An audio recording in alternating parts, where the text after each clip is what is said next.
Failure Guy. Welcome to the podcast. Today, on this episode of the Failure Guy podcast, my guest is Kate Phillips.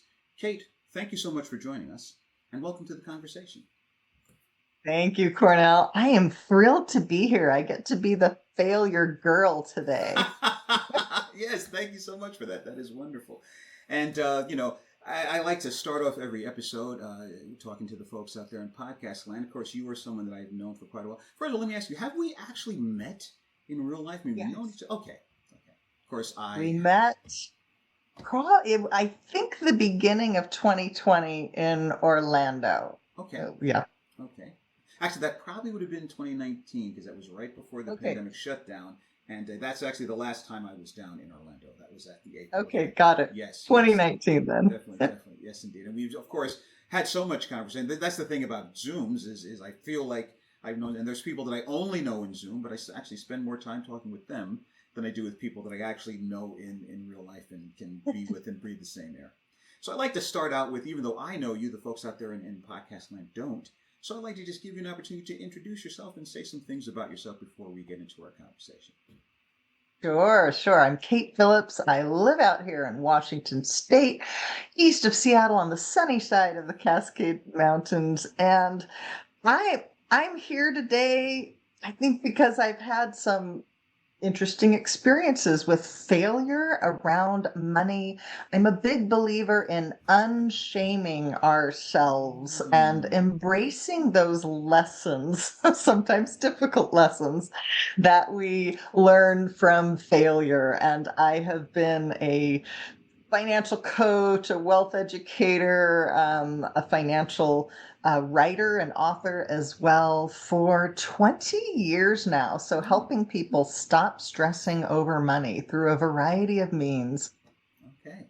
Well, actually, let's just jump right in there. I find it fascinating, the term unshaming ourselves about failure. So let's jump right in there. Say a little more about that.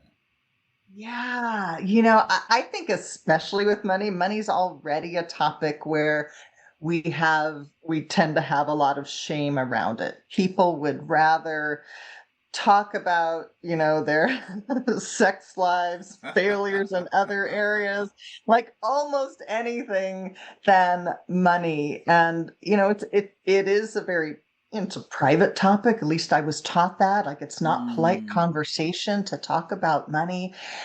And so we kind of go along, and what I find out, is that so many people are struggling in this area, but nobody feels that they can say that they're struggling. Or people, I wish I had a dime for every time a woman said, "Can I ask a stupid question?" It's like, no questions are stupid. Yes. We don't know what we don't know. And there were a whole lot of things I think we should have been taught that we weren't. And so when people are struggling, there's actually there's a process that I haven't figured out how to do it yet on Zoom, but there's a process that I do sometimes in real life. What do I call it? Secrets, fears, and lies, where like I'll be in a circle and I'll have people write down a secret fear or lie on I'll give them all matching slips of paper and pen. We fold them up, we put them in a basket, we pass the basket around, nobody knowing whose slips of paper are whose, and we read those. Every woman or every person takes one slip out and reads it. And I've done this several times in like business networking situations. You show up to a business networking meeting, everybody's dressed well and they're confident and they're introducing themselves, here's what I do, and we're putting our best foot forward. And then later on in the session, we would do this process, and you would discover how many people in that well-dressed business networking meeting had been through foreclosure, bankruptcy. Wow. Their credit was wrecked. They made some huge mistake that they're still beating themselves up over. Like the secrets, the fears, and the lies that we all hold at each. Yeah, sometimes the secret would be, I'm a multimillionaire and I don't, I'm afraid to admit it because even though Oh, I would like to help friends, I don't want to be judged. That might be wow. this because we have shame. We shame people for succeeding. We shame them for failing. We shame them Yes. for not having enough. We shame them for making mistakes and we shame them for asking stupid questions because really we all ought to know everything about money, right? Right. Well, we ought to know think about everything because everyone's supposed to be a genius. And here's the amazing thing: talking about secrets. Uh, while you were starting your talk, I hit the wrong button on my editing console, and I actually brought in a couple of seconds of the closing theme. And I was like, "Oh, dang it!" But I like to think this is called the failure guy. So sometimes I'm going to fail at being perfect at things, and that's just the way that it's going to go. So me is like, how do I take that out of the edit without? But it's over her. It's like, dude, just leave it in. Leave it in. Oh, That's just that's leave the. it in. Yeah, yeah. But you It's raise you raise an interesting point in that we're not only that we don't talk about money, we're enculturated and trained to destigmatize that it's a faux pas, it's improper to talk about money, and especially Robert Kiyosaki has mentioned it in his Rich Dad Poor Dad talks, and a gentleman that I worked with, I did for 7 years. I worked with an organization called Operation Hope, and the founder of that, John Hope Bryant, he wrote a book a few years ago called The Memo, and he's specifically talking to black and minority families and communities, and he says the game in America is money. It's not about civil rights, it's about silver rights. And the problem is, we didn't get the money. People with money sitting around the table, they talk about money, they talk about wealth, how you get it, how you hold it, how you maintain it. But like I grew up, like I like to say, middle class upbringing with working class parents, and they never talked about money. They never talked about the family budget. You don't ask someone how much do they make. You don't discuss it. And as you know well, because you have experience in the corporate world, some employers forbid their employees to discuss their salaries. yes. You know, and this is a conversation now, particularly as your focus is on, not exclusively, but primarily on women. There's a whole other layer of shame that is imposed upon women about that you're too fat, you're not beautiful enough, you're da da da blah blah blah blah blah blah, and then on top of that, oh well, you're a girl. Girls don't know anything about math. Girls don't. Although we know the statistics are that women are far and away better caretakers with money than men. I mean, statistically, it's not even close. You look at every financial boom bust cycle that's been caused, it's almost exclusively men who are in charge of the purse strings when that happens. And yet we still have this Mm, illusion, oh, you can't trust women with money because what? Because, it's almost a stereotype, the drunken father that goes out there and spends the money and it's only because mom's holding it down and just barely keeping above water. And yet we are the stories that we are told. We are the cultural stereotypes that are imposed upon us. And women are walking around carrying this nonsensical and inaccurate shame within themselves. And what's it like to work with successful women, intelligent women, educated women, credentialed women who yet are still holding? And as you reveal, when people write those secrets, you're like, oh my God.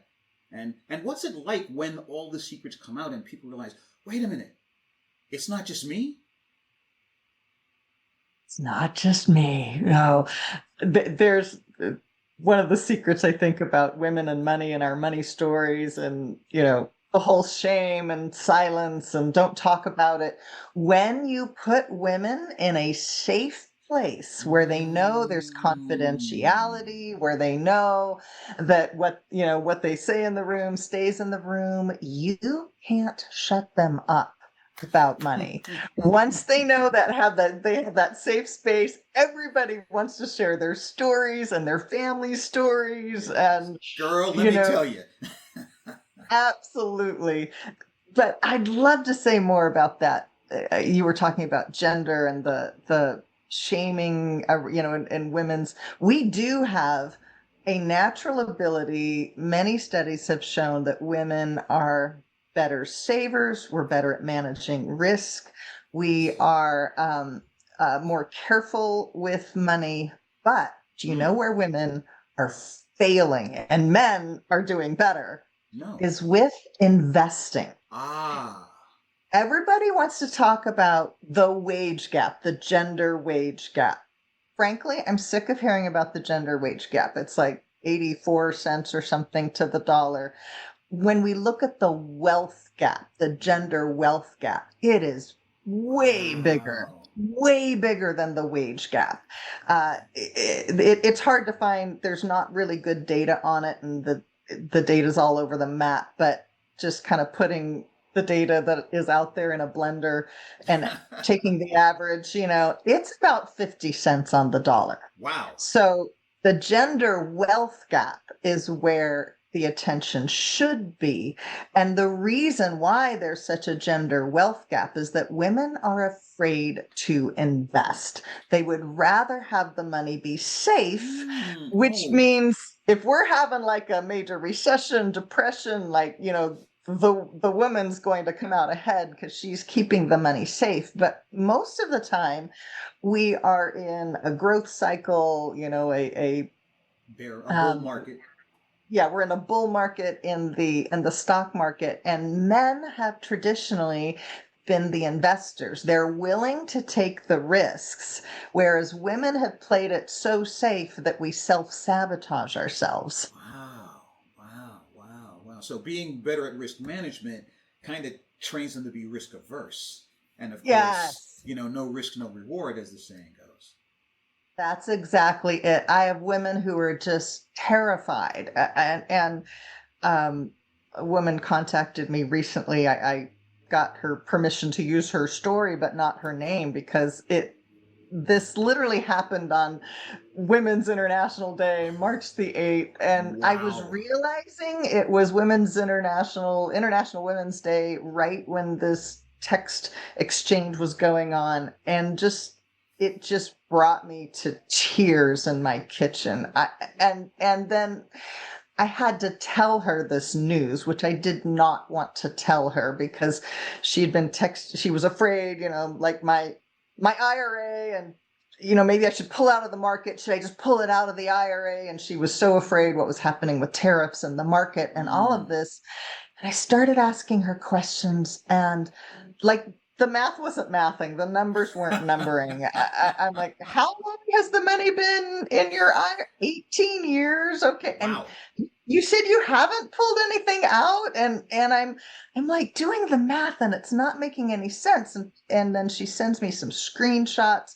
Here's what it's in. I realize for 18 years her IRA was sitting in a credit union savings account, not invested. Oh my goodness. One of the It was lowest sitting interest rates. Oh my gosh. minus the fees. So she minus the IRA fees. So she had earned less than 1% per year. No. And she should have had an extra $100,000 that she didn't have because she wasn't paying attention. And she didn't know what she didn't know. And she handed it over to somebody who I think in 2007 probably gave her good advice. Like Lehman Marcus just Lehman Brothers. I'm calling it Yeah, Lehman. yeah, yeah. My I first just employers in my IT career, by the way. Oh wow, yeah. I was combining Neiman Marcus Marcus and and Lehman Lehman Brothers. Brothers. That Lehman was Marcus. That would have been interesting. an interesting merger. I just made up a company. Um, so she I think had gotten good advice. It's like, Lehman Brothers just failed. Like maybe put your money somewhere really safe, and then she didn't revisit Ah, it. yeah. But it's that hands off, like the woman, like, here, Mr. Wall Street, I just don't know what to do with my money. Yes. Just can I, I don't Mr. know. I don't know nothing about making no money. Gosh, Miss Scarlett. Baker, can I just hand you my money? You just keep it safe for me. You just let me know when I can have some of it back. Yes. Well, see, that's let me just say that is a fascinating insight because, of course, as I shared, I'm aware of the fact that statistically women are better overall caretakers with money. But to hear that what makes that statistically true also makes them risk averse and therefore creates this immense wealth gap. And that is something. I mean, if there's no other takeaway from this conversation, that to me is a bonus right there. because I know I just learned something new. And I'm sure that people out there in the listening audience would really benefit from understanding that. Now, of course, I like to see the stats of men to women in ratio in terms of who are in Gambling Anonymous and things like that. Because guys are risk takers, but guys are known for, in fact, guys caused the subprime mortgage meltdown of 2008, which destroyed a 120-year financial institution, Lehman Brothers. I mean, like there's the Bloomberg Index, there was the Lehman Brothers Index. Other financial industries looked at Lehman Brothers reports and stats, and they screwed the pooch with math so bad that a junior high school kid would have said, wait a minute, if you're bundling mortgages and 60% of the mortgages are crap, how's that going to work? Answer, it didn't. But men doing things like that are also going to take the chances that are going to pay those big rewards because they're taught sometimes foolishly to go out there to take it in. And that's the story of men. Go out there, take a chance, be a maverick, sometimes to their great fault. But oftentimes, as we see measured in that wealth gap, to great reward. So what is the conversation once women come to realize this to kind of turn them around? Because I'm sure this is a lifetime. This is generations of this story being told. How do they get out of that mindset?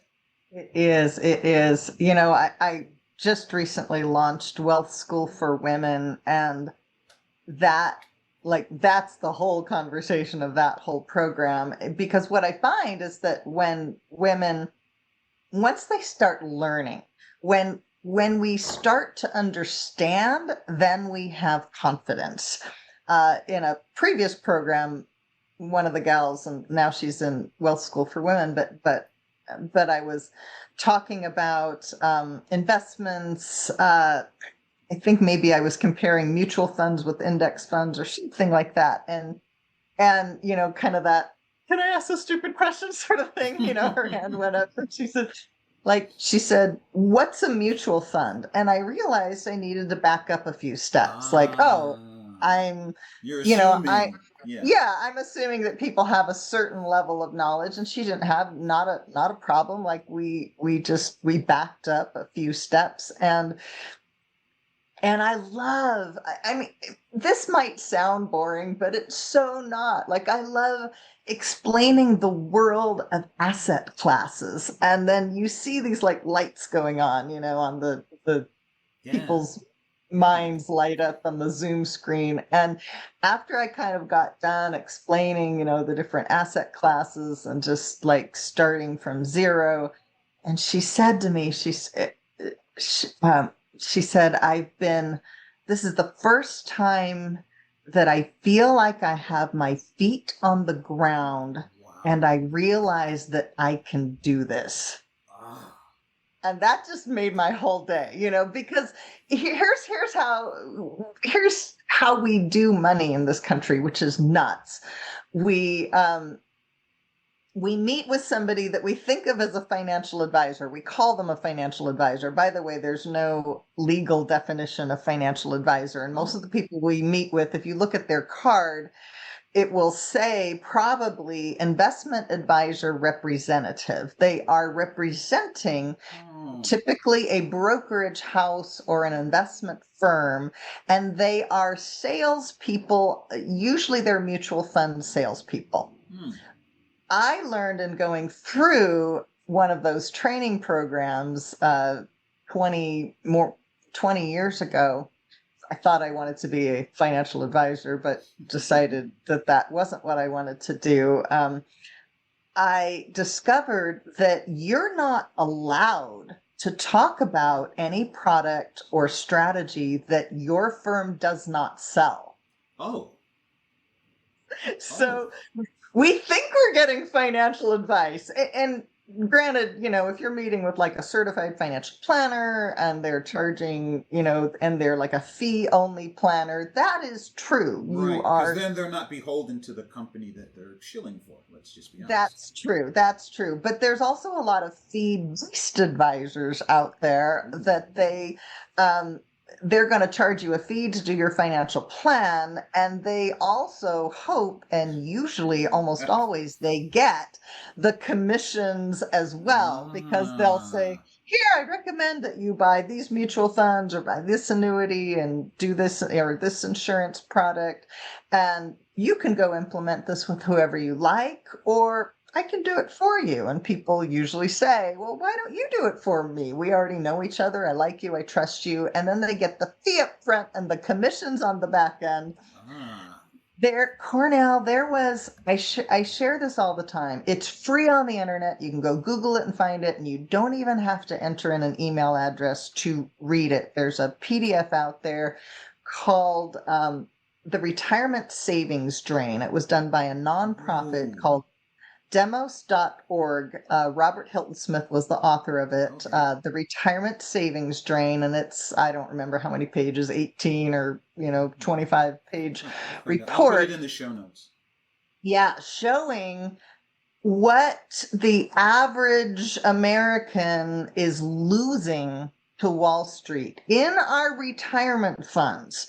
And Robert Hilton Smith, he's like, save it in my 401k forever. Like, shouldn't it be more by now? It feels like there's just barely more than what I've put into it. And so he got curious and he started doing all of this research.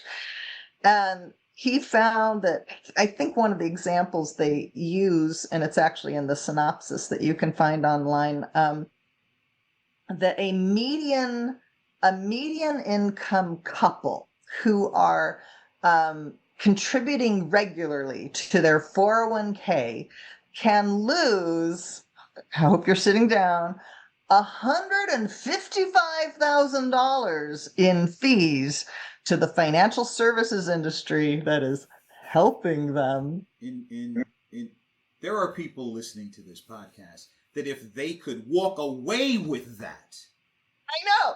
they'd be I know. golden. It generally comes out to about 30%. We are losing a third of our retirement funds to the industry that is helping us. And that pisses me off. And it's why I'm not working for that industry. It's why Yeah, that makes I'm sense.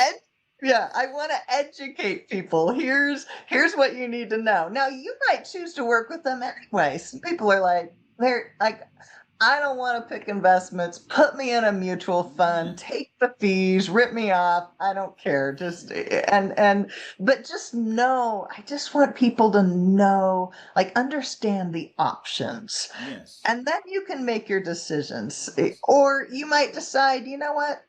I'm working with an advisor, or I've got money in this 401k that I know the choices aren't great that my employer's giving me, but then I'm doing this other stuff on the side so that Okay. I can Okay. build so that I can build wealth on the side that nobody's taking a cut of, or at least they're not taking a fat Big. cut of Right. it. Right. And as Cy Sims used to say, an educated consumer is our best customer. So even if they do go with an advisor or whosoever, by knowing what the game is, they can come to the table saying, "Okay, buddy, look, I know that you guys have you're getting your little Vic off of the top, but I want to make sure I get the most out of this. I understand how the game works, but first of all, be upfront with me, or I'm walking away from the table because I'm not coming in here as a sheep to be shorn." And just by having a little bit of knowledge of how the inside game is played, but this is really amazing, because I like to think of myself as someone who's kind of savvy and up on things, but I am just, my eyes are being opened at all of this, and I mean, to a third, because I mean, I worked in corporate America for almost half of my 32 years as an IT professional, and putting money aside, and after I left Payne Weber, I had 3 years of stuff, and when I went independent, actually, I lived on that for the first couple of years. But who knows how much more that could have been even back then, and this was in the early aughts. You know what I mean? Could have been. There's an unusual hero in the history of of investing.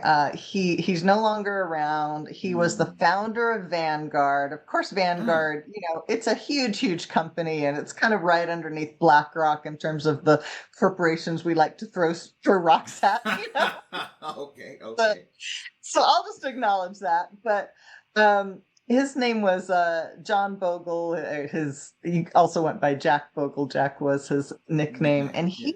he's the guy that created index funds, Oh, um, and his goal was to democratize investing because he saw that Wall Street was walking away with this huge percentage of people's portfolios through these fees, and people think like fees look small. If you go to your local Edward Jones person, like unless you have a large amount to invest, they're going to take something like 1.5%.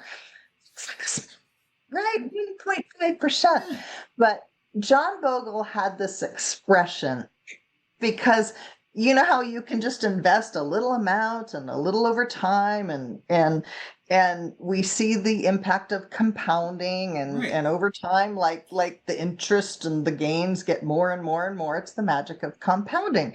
Well, John Bogle he alerted people to the tyranny of compounding costs. I'm pretty sure that was his Ooh. phrase, the tyranny of compounding costs. So yeah, maybe your advisor's taken out 1%, 1.5. Actually, in the 401ks, it's more likely to be 2 or 2.5 once we add up all of the little fees and the hidden Right. fees, and The well, and secret they're fees. taking this and this person's taking that, and everybody gets their cut, and it's like 2.5% a lot of times. But even if we just take like 1.5%, we imagine just through our Yeah. our brains not actually doing the math, but like, oh, no big deal, they get 1.5%, deal. But what we don't understand is that's 1.5% every year, a new 1.5% off the And top. as what I have as the balance goes up, they're getting not 1.5% of where it started. One point It's one point one five point percent of everything it grows into. And additionally, this is where oh gosh, what's the word? Opportunity cost comes in. Huh. They are that's 1.5 that gets removed every year, and that's 1.5%. That's a little slice of money that you don't get the future returns. Um, you're Oh, you're robbed of the future returns so of the now they're amount. only compounding what's left over Yeah. after So they take their cut, which grows so bigger as what you have grows bigger.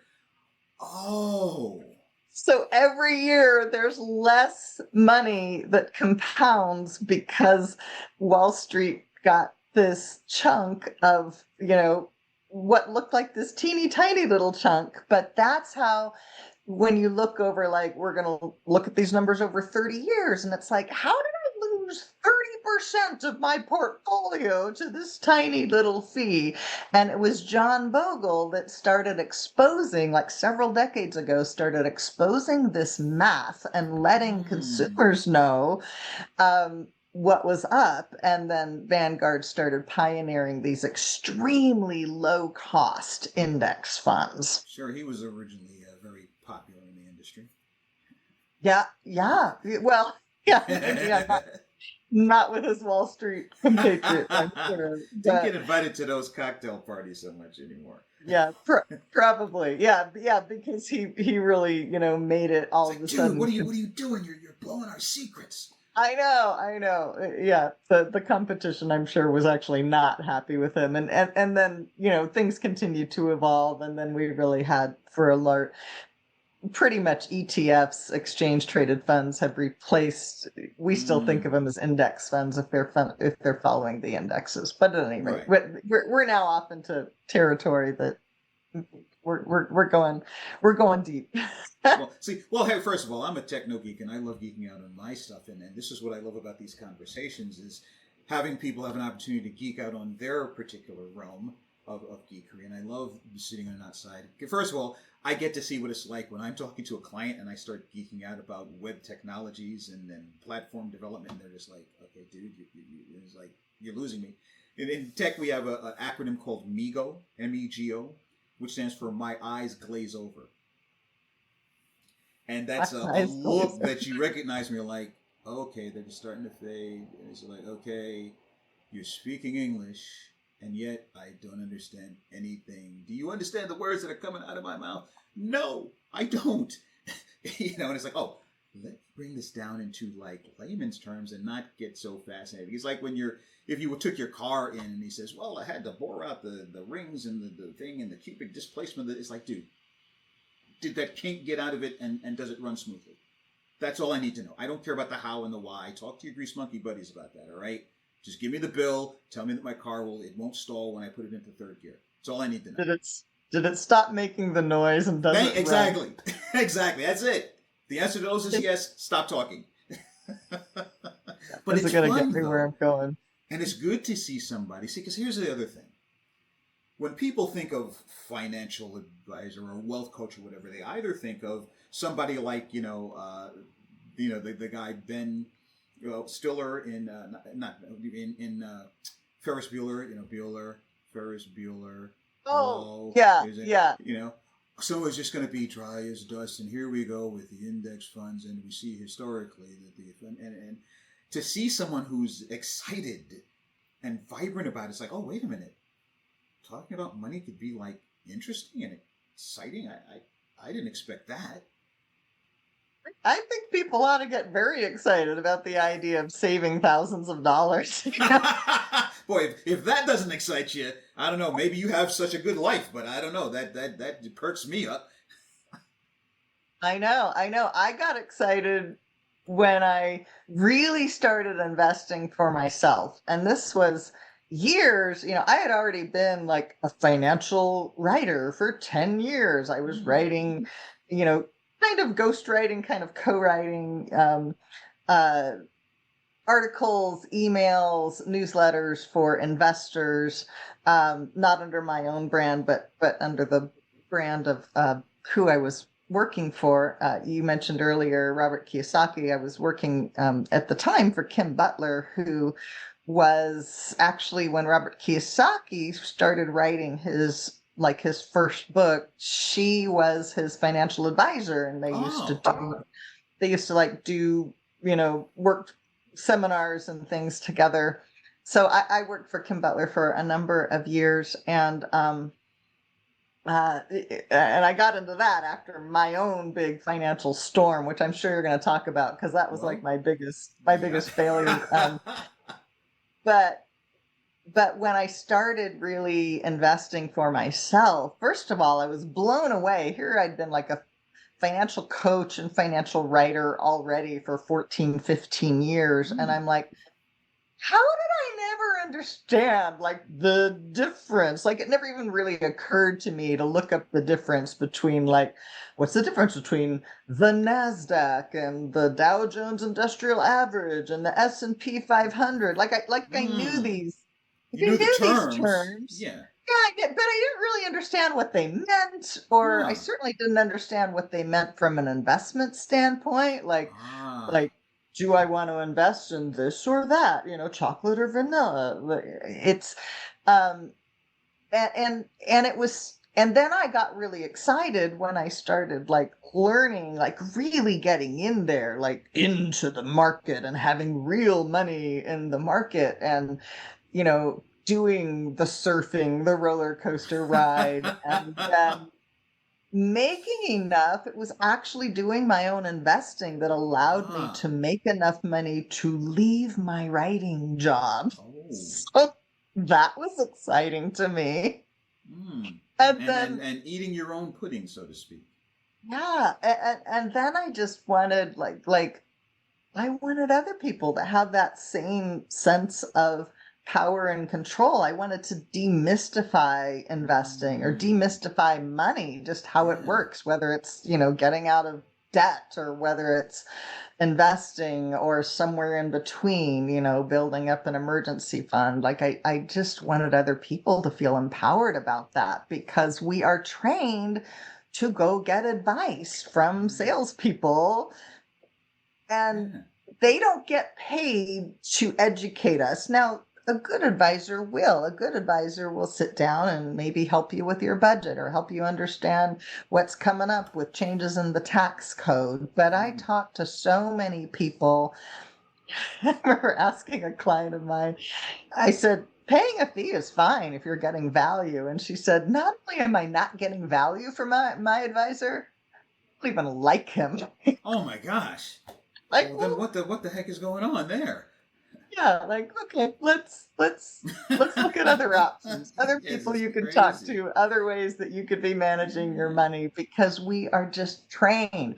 We go through school, you learn to sit and behave and take instructions and follow orders, and Yeah. you don't make a mistake, don't take any Mm. risks or make a mistake. And Mm. then we go and get our first job, and now it doesn't even require a signature for the corporation you're working for to start funneling a percentage of your paycheck to Wall Street.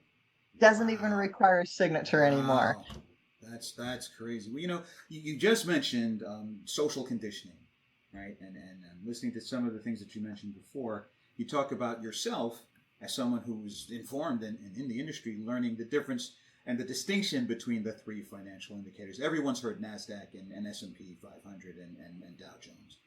And I'm sure some of them, it's just a blur. That aren't they kind of sort of the same thing, especially the latter two, S&P and the Dow Jones. And do you find that a lot of people, because I know sometimes I'll be honest, I myself, they think it's like, but yeah, but that's too complicated for me to understand. It's just, I mean, I'm sure you got to have like a financial degree and a decade of experience to even be able to disseminate this and untie the Gordian knot of all that kind of stuff. And then you mentioned the joy of understanding it yourself and wanting to turn around and empower others with that understanding. Yep, absolutely. It just is.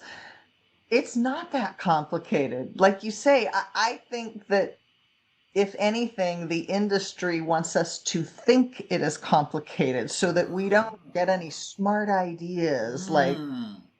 like opening our own little Roth IRA, Or growing managing some, your money yourself and eliminating the fees. yeah, growing some money that won't be taxed in the future. And I also like to say, when Mr. Wall Street and Uncle Sam shake hands together and they Ooh. strike a deal for your Mm. benefit, like, maybe we ought to, you know, Yes. start asking some questions, like, who is this really benefiting? Because Yes.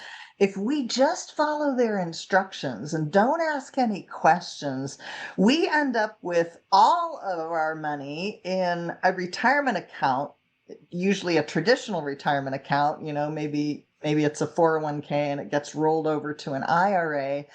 And you've probably seen like a monkey trap, or heard Oh the yes, story. yes. The Put the monkey hand in the reaches bottle through the and grab it. bars and grabs the Yes. banana, and they can't get their hand back out. So you've Yes, trapped a yes, banana, yes, and they definitely. literally have boxes that literally can trap monkeys.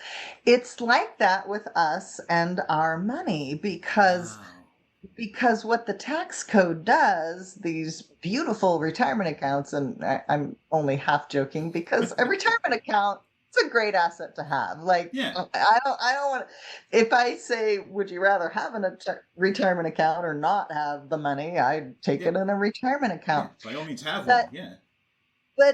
it's a tax trap. And then we discover that we've grown all of our money in this place where if we pull out any sort of large amount at a time, we're going to get smacked. We're going to get Okay. hit with this big tax bill. So we are incentivized to keep the money in there, not just until we're done working, but we're Forever. incentivized to keep it in there for life, so that the Wall Street leeches can Yes. keep Yes. on that one and a half Yes. percent or whatever they can keep charging us the fees year after year after year through our Right. 70s, through our Right. 80s, until for as long as we live, because the pain of pulling out a big chunk of money is going to be a And then Uncle huge Sam taking their slice. Something you said earlier. That a tax phrase bill. came into my mind that when the fox and the farmer shake hands, the sheep had better beware. Yeah, you got it. Yeah. Wow. Now, this is a podcast called The Failure Guy. And of course, one of the things I like to encourage my guests to discuss is a failure that they themselves have experienced. And I know that a lot of your insights and your delight in sharing with other people what you've learned has come out of, shall we say, lessons learned at a rather painful tuition. So, so let's talk about that a little bit. Yes. Oh boy, which failure shall I share? There's so many of them. I mean, I was just sharing about, learning to invest, but there was also pain in learning to invest. It's like, ooh, everybody's a genius during the bull market, and then now I am using and teaching more simplified strategies that are a little bit harder to mess up. But I would say the biggest by far the biggest financial crash that I had, and I do share about it. Like I said, I want to unshame. I want to have it be normal that we can talk about financial Yes, failure and yes. pain, because almost everybody goes through it at one point in time in their up, or the other, whether it's divorce or big medical bills, or leaving work to caregive a parent. Like, we go through, it's normal to go through periods of financial struggle. And for me, the biggest, I call it the not so great recession, what we think of as Yes, I love the that Great phrase. Recession, is 2008. We were talking about, Lehman Brothers failing. And right before Lehman Brothers failed, and the months leading up to that, I was a realtor at the time, was doing well. I bought two new houses. I bought my Ah, own dream house east of Seattle near a lake, a hmm. beautiful two-story home with, the white picket fence and the wraparound front porch and a big yard that backed up to pasture. Literally And the dream house. Yeah. it was, I bought my dream house in 2007, and I also bought a rental home that year, another rental home. I had some already, and I bought a rental home. And, turned out that at least the Seattle Dream Home, I bought that at the very, very top of the market. Boy. All of my properties proceeded to lose 45%. um, I had put, sizable down payments into all of them, but less than 45%. So I was what we call underwater on the Right. properties, which meant that I owed more Then than the you properties were worth. worth. And I had left my career of being a realtor. I was a realtor for 8.5 years, and I had moved far enough out of the area that, that ship had kind of sailed. I'm like launching myself as I'm the wealth coach, I'm the wealth educator. Had been doing that on the side, decided to do that full time, got a coaching certification. And that was about the time that everything just started to collapse Mm, economically. And mm. my brand new clients were like freaking out and canceling their agreements. And I realized I really didn't know very much about marketing, coaching practice, especially in the middle of a Yeah, financial panic. yeah. And so I was struggling, and my tenants were struggling as well with the economy. So my tenants weren't paying all of their Wow. Right. all I of mean, their that's something that I didn't even think about. When you have investment property, and that's a great idea when everyone's doing well. But when the people who are paying the rent that's supposed to be the dividends of the investment can't afford to pay the rent, an unoccupied rental property is not an investment. It's a burden. No, no, exactly. And so I was having to pay like the eeny, meeny, miny, mo, which Ooh. mortgages can I pay One of this you has got to month? go. Exactly. I would look like the money's coming in, but it's not enough to cover Ooh. these mortgages.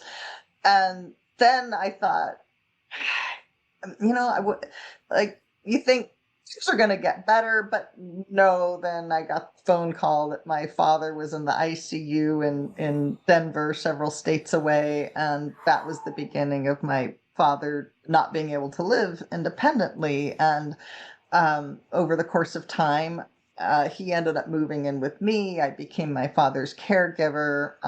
Then the stress of all of the above led to my own, medical problems and Oh, ailments. good And gracious.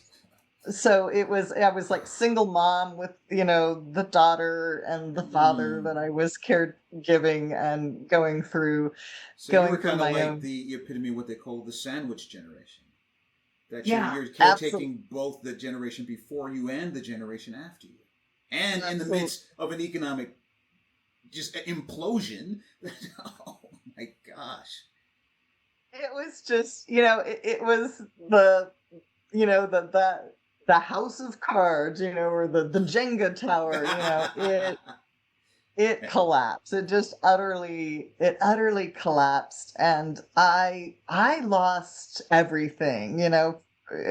For a while, I used to say my claim to fame is that I was the wealth coach who lost everything. And not only did I lose like my assets, I lost my home in foreclosure.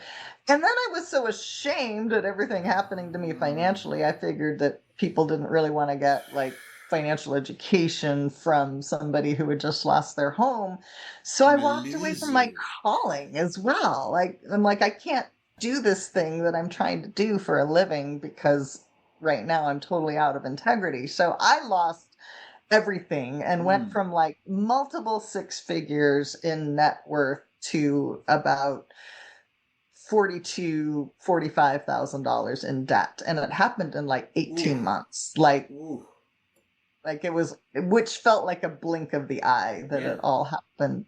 It collapsed very, very quickly.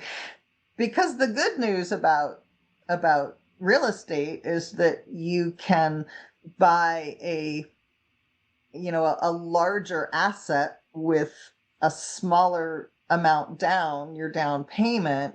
But when it's collapsing, the bad news is that leverage Yes. works against you. Leverage works against Yes. you when Because when now they want it all. I don't care what you got to get into the game, to get out of the game. yeah. Wow. So I was, in trying to prevent multiple foreclosures and doing short sales, which are a lot of work where, you have Mm. to negotiate with the lender to sell the property for less than what you owe on it. So it was, Mm. it was, Mm. it was all of that. Wow. Talking about, well, how did you? First of all, just pause for a minute. How did you come out of it? Because psychologically, I could see that being devastating enough to almost be unrecoverable. It was, it was transformative in every Huh. way possible in both. There's a marketing guy, Dan Kennedy, Yes. Yes. I who remember him.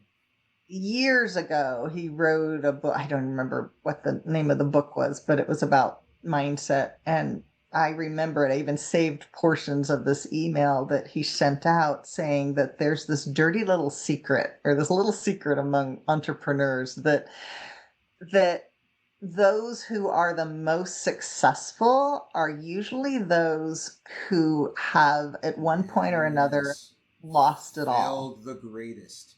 Yes. And when you lose it all, there's a point at which you realize you have to stop identifying yourself Mm. and your, Mm. your self-worth with the circumstances that have all your external circumstances that have all gone to hell in a handbasket. Right. And I remember those days. I mean, I remember coming home and seeing the foreclosure Oh. notice tacked to the Oh. door, Oh. to the front door, and Mm. and doing everything I could to try to save my house. And I couldn't save it. and I really thought that I was going to be able to. So I pulled, like I understood how important mindset was. I had been teaching how important mindset was for years, and how, we create first in our Yeah. minds, and then we, our lives are a reflection of this. And so I was doing all the things that I knew, but still, like no matter how positive your mindset is, you're not going to stop like the biggest stock market No, crash of no, two no, or no, three no, no, decades. no. It's like, No, no, I lost my last full time job thanks to that. Yeah, so yeah, thank you, subprime mortgage meltdown.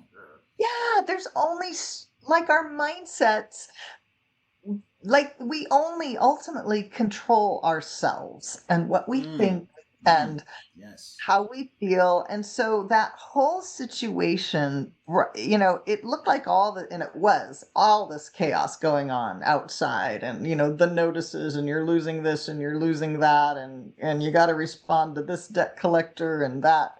You got to negotiate this deal over there. And by the way, your father, you got to keep him out of trouble right now, Wow. because he was Wow. way more trouble than my middle school kid. Way more trouble. Um, Wow. and I just had to like go back to the basics of like, let's go for a walk. Let's Hmm. practice gratitude. Let's take some deep breaths now. Let's figure out what the next and I discovered there's always a powerful choice to make. There's Hmm. always a Hmm. powerful decision.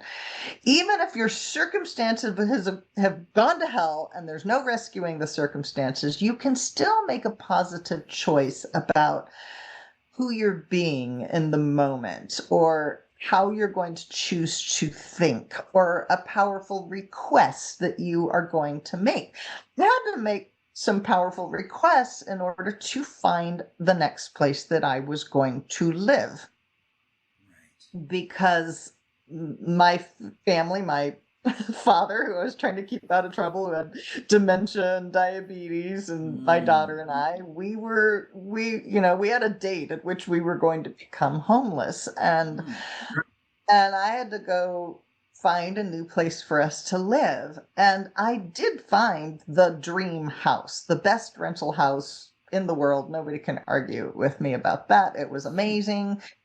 But then, like, need to fill out this application, and we're going to run your credit, and then we just need, your recommendation from your last couple of landlords and your paycheck stubs. All things that I either Let's see. I was my landlord, and I worked for myself, so there are no pay stubs. And then, oh my gosh. exactly. Yeah. And if you run my credit, here is what you will find. Yeah. About the credit. Yeah. See. Oh my gosh. Yeah. Um, when I was a landlord, my very first tenant, I need to share this with her because we're back in touch on Facebook. So it was 25 years ago that I rented my home to a woman named Holly, and there were multiple people applying to rent my home, and Holly was well qualified. However, Holly was in line to get a Swiss Mountain Dog puppy. As a landlord, I preferred, Yeah. my preference was for no pets, but um, Holly gave me like she submitted like a renter's, um, what do we call it? When you go look for a job, you have a resume. So Right. she gave me a renter's resume that explained to me why I should pick her and why she was going to be the best tenant ever. And her logic was so sound and her resume was so amazing that I picked her. And she became my tenant. And so I realized I needed to do the same thing. And Ah. so Ah. Okay. I did a renter's resume. I explained in a letter, and I told the landlord, I said, well, if you run my credit, here's what you will find, because I've been a homeowner for 14 years, 16 years. and I don't have references because I've been a homeowner, and I'm looking, and I was very honest. I said I'm looking to rent a home because I'm losing my home, um, and I'm self-employed. I don't have paycheck stubs to show you, but I said I will send you something. That's what I was going to send you. Send you something. You feel good about renting to me, and then I had to go home and go, oh shit, what's that? Uh, and it was my renter's resume, and it was a letter, like a very persuasive letter explaining why I was going to be the best renter ever. I used some of the same logic that Holly gave me, because Holly had told me years before. She had said, I will be the best renter ever because when my puppy becomes a dog and we want to, when we move on to another home, the most important thing to us is going to be a great recommendation from our landlord. So I like, so you know enlightened what? self-interest, yeah. Yeah, I Can't have to argue with that, man. reestablish credit. I don't know how many years I'm going to be renting because my credit's a mess, and you're welcome to run my credit. Here's what you'll find. I Yeah, don't even know if she ran it. I don't even think she ran it. But I said, I've got to reestablish credit. I've got to reestablish myself as somebody who is worthy of right. renting a home. I've been a landlord. I know what you want. You want somebody who will pay the rent on time, take care of the property, not bother you for every little thing, but let you know when there's something you need to know, especially about the welfare of your Right, right, property. right, right. And she's, I think, reading this letter going, yep, yep, yep, that's Check, exactly what I check, want. check. I sent her links to like my website and my LinkedIn. I gave her multiple references of people that she could call, for like I am who I am in the world. There's an online trail of who I am in the Right, world. right, I know I don't have those things that are logical right. for renters to ask for or landlords to ask for, but here's what I do have. Yeah. Well, Um, it reminds me of the term that they have in Europe. We say resume, but in Europe they have the term the curriculum vitae, mm, which is mm. literally my life's curriculum. And that's what you gave her. This is me. This is who I am as a human being in the world, not just the superficial FICO score, blah, blah, blah. This is the whole enchilada, the full 360 perspective. And she saw that and says, wow, especially like in technology, we have this phrase, especially those of us who do system support, that you don't know how a thing works until you know how it breaks. Oh, wow. And that, it seems to me, in terms of your life, in terms of you now having to be a tenant, having been a homeowner and a landlord, you giving advice from someone who had had it all and lost it all precipitously. Like you say, the wealth coach who lost everything. Who's going to tell you better? I'm not just speaking from the rosy, rosy colored glasses. I know what it is to crash and burn in a way I hope you never do. But I've been there, done that, and like the phoenix, I've risen from the flames. Absolutely. Yeah, yeah. And one of the biggest lessons of that moment was realizing that I had to believe in myself first. I Ah, had to believe and then convince somebody else that I was going to be the best tenant ever. And I could not trust the evidence of my circumstances. My circumstances were bad, and I doubt my credit score was even 500 at that moment in time. wow. It was bad. Wow.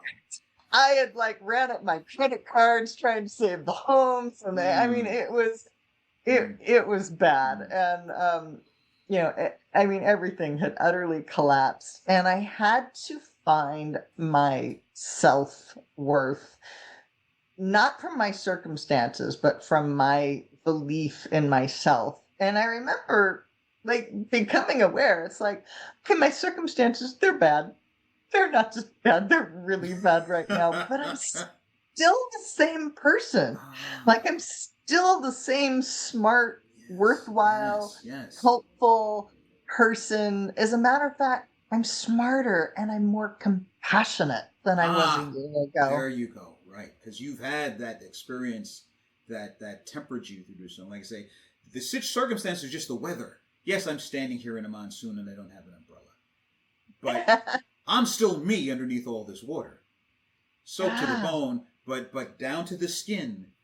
I'm still me, and like I said, I'm even more me because now I know to not go out in the rain without an umbrella. absolutely.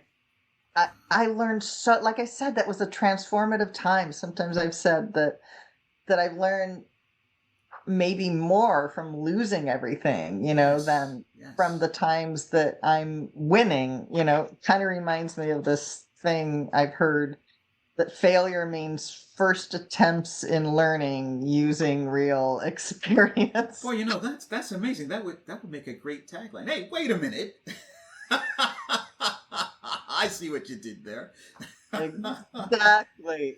And I was not only more compassionate, like I knew that there was something, there was this thing called market cycles that we experience, whether it's, the stock market or real estate, but I hadn't had the experience of Mm, losing like multiple six figures in a market yes. cycle.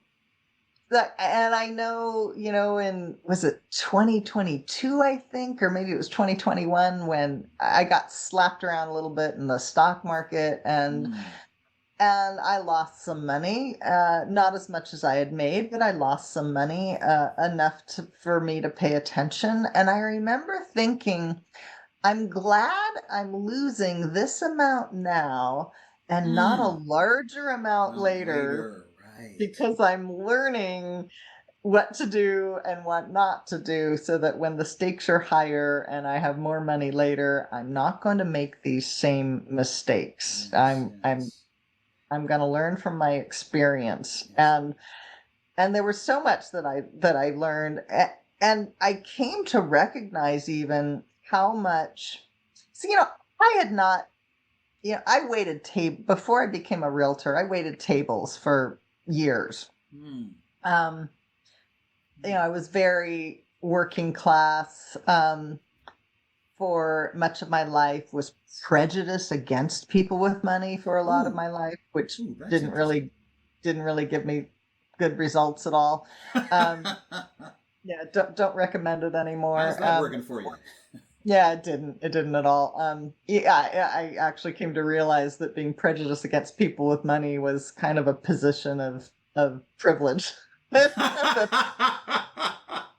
it was, if your needs are met, it's easy to say money isn't important and Yeah, blah blah blah. Even though I was working class, like our needs were met. yeah.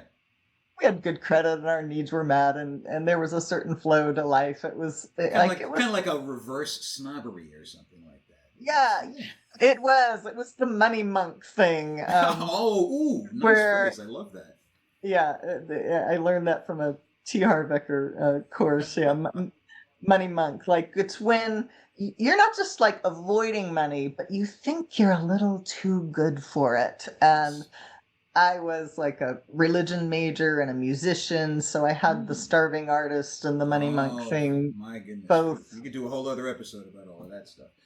Yeah, they were both going for me. But then when I was a realtor and I started making investments and things were going really well for me, and started building up this net worth and a certain amount of confidence, and started teaching other women about money in my living room, I I didn't know until I lost it that I was starting to identify myself with these external Oh. assets, that like, oh, you start to put your trust Mm. in these things that are outside of you, Mm. and then you feel like, I have tremendous compassion for anybody who's, losing large amounts of money, um, because it does feel like a part of you, and it feels like you are being personally threatened, when Yes. money starts disappearing, and from your, Well, yeah. from your, could be from your brokerage account, or from Yeah. your, Well, the, I remember in I think it was 1987 when the stock market took that 512 point dip in the first day. And back then, that was like what, almost 25% of what the Dow was. It's funny how to think that that's nothing fractionally compared to what the Dow is now. And like in the Great Depression, there were people jumping out of windows behind that. And even then, I was a broke ass musician and tramping around the shores of New Jersey. But even then, I realized, like, guys, give it 6 months. It's gonna adjust. What are you doing? What are you doing? But I'd like to keep it an hour, a little over an hour. But I just want to close with something that really struck me when you were talking about your failure, and you mentioned that one of the results from it was that it gave you compassion. And that is something a lot of people don't tend to, processing their own personal failure, with that turning them outward and having an understanding and opening their heart and their mind to what other people are going through. So if you could just close by saying a little more about that. I know we talked about gender earlier, and do you know who has the hardest times with when the market crashes? It's men. I have, because men, just like women, we are tired of being judged by how pretty we are and how skinny we are. Men are judged by the size of their wallet. Wallets. Yes, my last girlfriend, it was just as I got laid off from my last full-time job where I was finally hit the six-figure mark. And so I had some money nested, and I told her when we started, it's like, look, my dear, you're really great. She was also 12 years younger than me. Bonus for me. And I says, I'm starting a new business. All I've got to live on until this starts going is the money I've got in the bank. And right now, I'm doing pretty good. We can hang out. We can have fun. I can treat you nice. But as that dwindles, I'm just going to be honest with you. I'm an American man of a certain age, and my libido is directly linked to my bank balance. And I don't want to be, lame ass Larry in bed. You know what I'm saying? So I'm just letting you know right now, it may come to a point where I'm going to have to say goodnight before it's not going to be a good night anymore. And so I get it. I get it. Yeah, men bear a burden for how they are perceived, how they are expected to be in the world. And it's funny because, now with couples, there's, women have come in, we have come into our own in economic empowerment in a lot of ways. I mean, women right now, we are getting the majority of the college degrees. If we're, there's still, we can look at different things and find, a lack of parity in different sorts of situations. As I said, women are really falling behind with the net worth and with the investing. That's where we are falling behind. But it some is of the trend lines are kind of skewing in favor. Women, I think it's time for women to change the story because there's so much to celebrate right now. And I think about my own daughter who's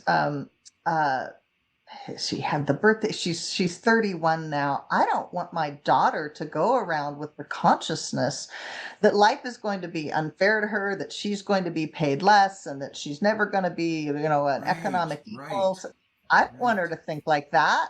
And I even asked, we even had this conversation one day, and she was like, "Oh, think like that," and I'm like, "Good, I've done my job." Like, it's not my job to tell her how hard, to expect life to be hard and bad for women. But just ending on this topic of compassion, we've got to give it to ourselves first. We've got to have self-compassion we've all made financial mistakes. And if you're listening to this and you're beating yourself up a little bit, like, why didn't I keep that house? Or why didn't I put more in my retirement fund? Or why didn't I learn about investing 10 years ago? Like, the only thing we can do is to just give ourselves a hug and say, here's what I've learned from what I have experienced. And here is the powerful choice or decision that I can make now. And there's nothing wrong. Life is all about learning. And the more that we see money as part, the more that we see our experience with money under the umbrella of personal growth and transformation, we're all here to Mm, grow and learn and pass on the lessons that we learn to others.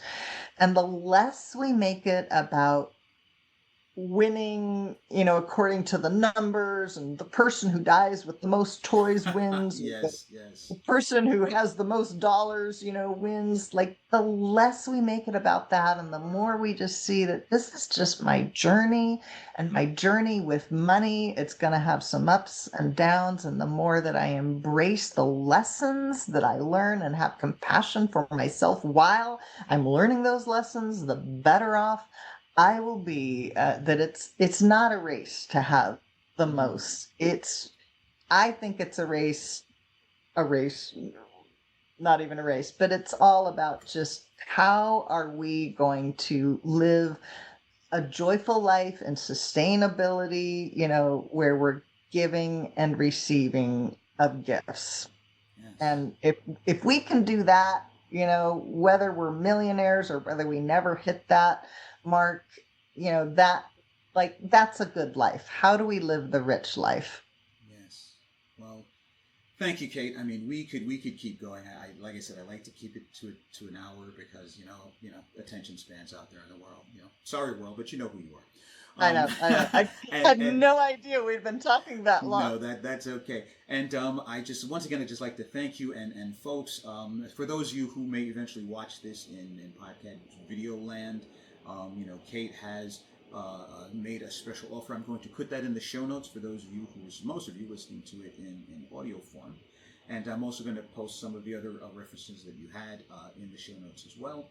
And I just once again like to thank you so much for being my guest. And for those of you out there in podcast land, as I say every episode, and just to sort of yes and what Kate had said, remember that life is not a race or a competition. Life is just a journey that we take. And the only thing we have to compare ourselves to is who we were yesterday.